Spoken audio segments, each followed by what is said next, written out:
শ্রীরামকৃষ্ণের গল্প সম্ভার থেকে অসাধারণ 3টে ছোট গল্প। প্রথম গল্প, অহংকারী বিনাশের কারণ। এক শিষ্য গুরুর প্রতি অটুট বিশ্বাস রেখে গুরুর নাম করতে করতে হেঁটে নদী পার হয়ে গেল। গুরু তা দেখে অবাক হলেন আর ভাবলেন, আচ্ছা, আমার নামের এত জোর, তা তো আগে জানতাম না। পরের দিন গুরু আমি বলতে বলতে হেঁটে নদী পার হতে গেলেন, কিন্তু 2-4 বার বলতে না বলতেই অগাধ জলে গিয়ে পড়লেন। তারপর নিজেকে সামলাতে না পেরে জলের তলায় ডুবে গেলেন। গুরু সাঁতারও জানতেন না। তাই বিশ্বাস থাকলে অসম্ভব সম্ভব হয়, কিন্তু অহংকারে পতন অনিবার্য। দ্বিতীয় গল্প, ধরে রাখতে হয়। একজন চাকরি করে কিছু কিছু করে টাকা জমাতো। একদিন গুনে দেখে 1000 টাকা জমেছে। তারপর আনন্দে আত্মহারা হয়ে ভাবল, তবে আর কেন চাকরি করা, 1000 টাকা তো জমেছে। এই ভেবে চাকরি ছেড়ে দিল।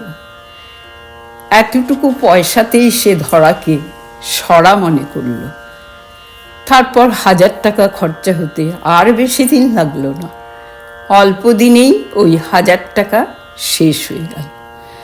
তখন দুঃখে কষ্টে আবার চাকরির জন্য ঘুরে বেড়াতে লাগলো।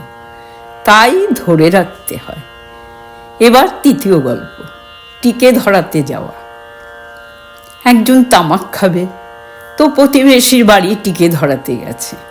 রাত্রি অনেক, তারা ঘুমিয়ে পড়েছে। অনেকক্ষণ দরজা ধাক্কাধাক্কি করার পর একজন দরজা খুলল। লোকটিকে দেখে সে জিজ্ঞেস করল, কি গো, এত রাত্রে কি মনে করে? লোকটি উত্তর দিল, আর কি মনে করে, তামাকের নেশা আছে তো, তামাক খাবো, তাই টিকে ধরাতে এসেছি। তখন সেই লোকটি বলল, বাহ, তুমি তো বেশ লোক, এত কষ্ট করে এসেছো আর দরজা ঠেলাঠেলি করছো, তোমার হাতেই তো লণ্ঠন রয়েছে। সেই রকম ভগবান আমাদের কাছেই আছেন, বৃথায় আমরা তাকে খুঁজে বেড়াই।